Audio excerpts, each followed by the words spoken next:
샬롬 할렐루야. 레위기 2장 13에서 16절염. 네 모든 소재물에 소금을 치라. 네 하나님의 언약의 소금을 네 소재에 빼지 못할지니 네 모든 예물에 소금을 드릴지니라. 너는 첫 이삭의 소재를 여호와께 드리거든 첫 이삭을 볶아 찌은 것으로 네 소재를 삶되 그 위에 기름을 붓고 그 위에 유향을 더할지니 이는 소재니라. 제사장은 찌은 곡식과 기름을 모든 유향과 함께 기념물로 불사를 지니 이는 여호와께 드리는 화제니라. 아멘.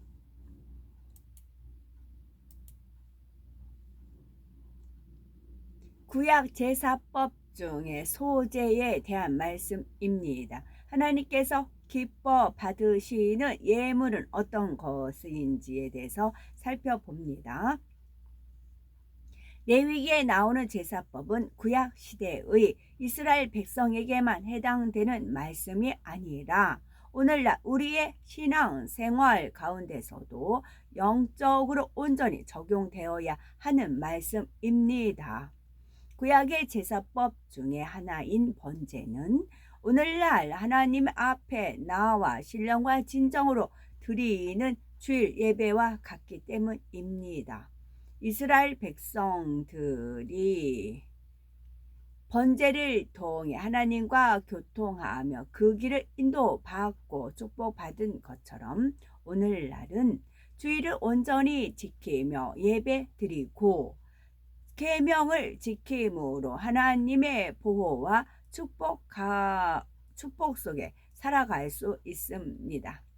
또한 소제란 우리에게 생명을 주시고 일용할 양식을 주시는 하나님께 감사하는 의미를 담아 곡식으로서 드리는 제사입니다.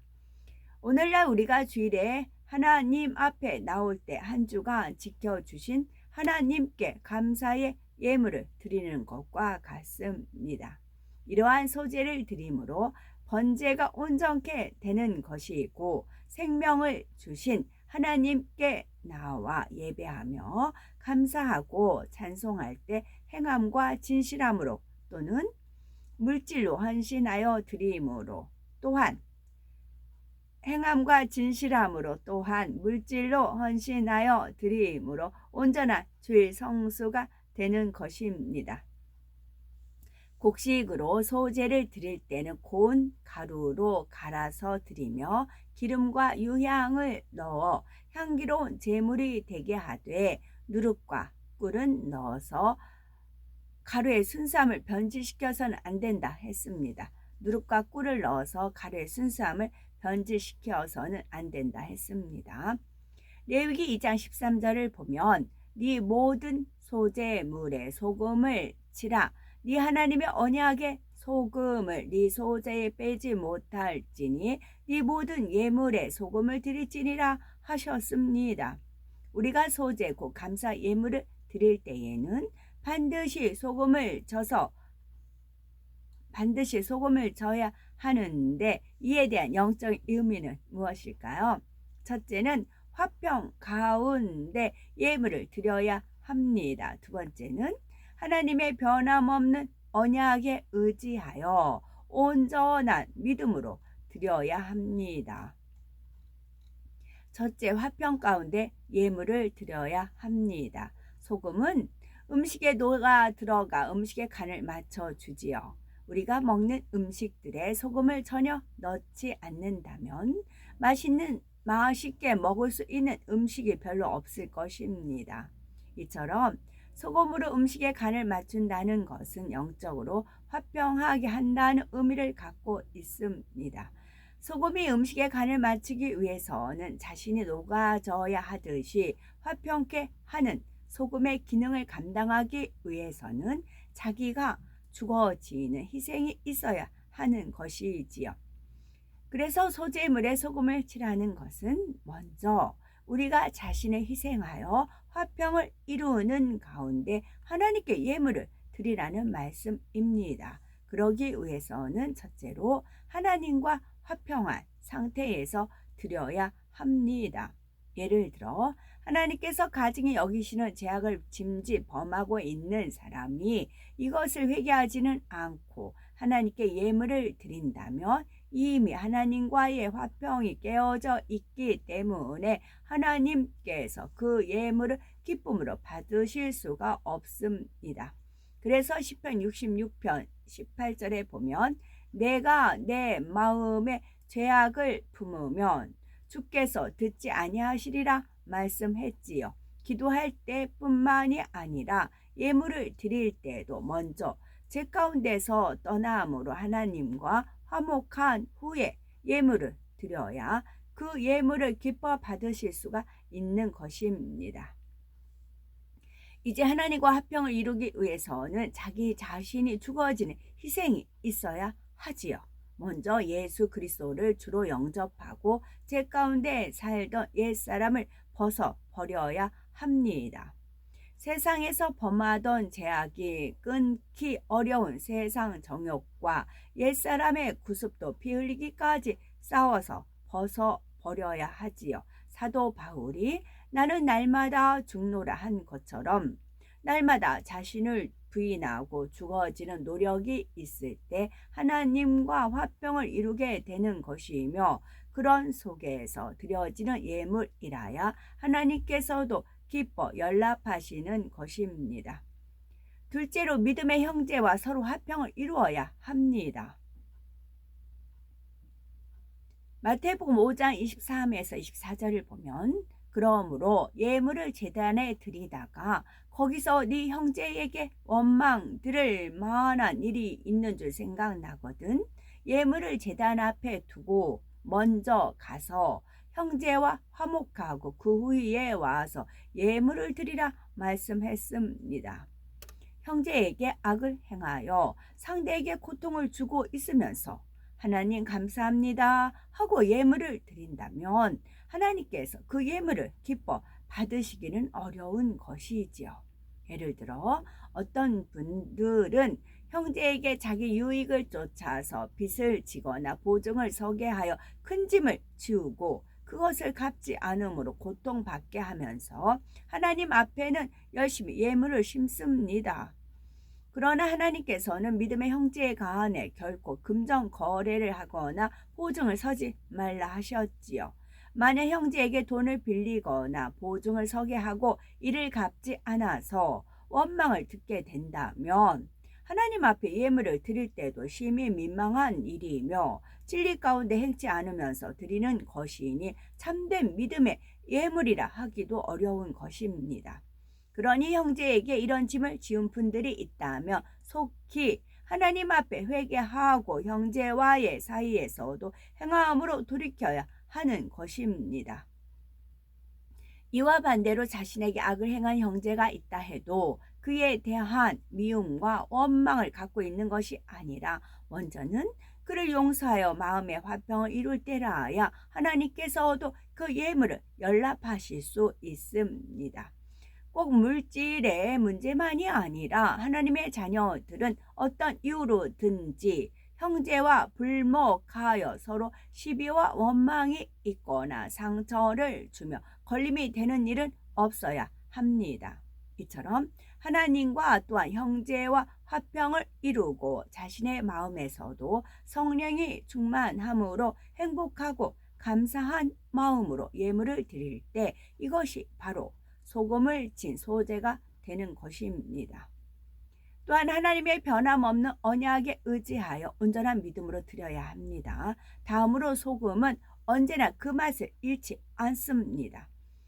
그런데 레위기 2장 13절을 보니까 예물에 치는 소금을 일컬어 네 하나님의 언약의 소금이라 했습니다.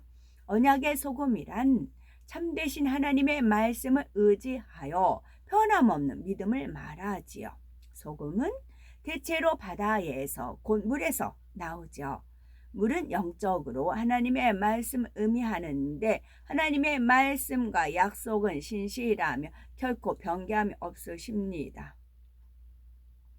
그래서 우리가 예물 드릴 때 소금을 치라는 말은 바로 신실하신 하나님의 변함없는 언약을 믿고 온전한 믿음으로 예물을 드리라는 뜻이 됩니다.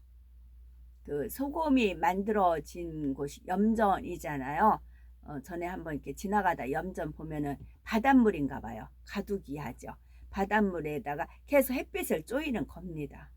햇빛을 계속 쬐이면 물은 마르거든요. 이제 소금이 형성이 되는가 보더라고요. 햇빛, 하나님 말씀. 자신이 감사의 예물을 드릴 때 하나님께서 반드시 누르고 흔들어 넘치도록 갚아주시며 30배, 60배, 100배의 축복으로 갚아주실 줄 믿고 드려야 합니다. 물론 축복이라고 해서 꼭 물질만을 말하는 것이 아니라 영혼이 잘됨 같이 범사에 잘되고 강건한 복을 비롯하여 영육간의 모든 축복을 말하는 것이지요. 어떤 사람들은 꼭 축복을 바라고서 드리는 것이 아니라 그냥 드린다라고 하지만 하나님께서는 아버지 하나님 앞에 나와 겸비하게 축복을 구하는 믿음을 더욱 기뻐하십니다.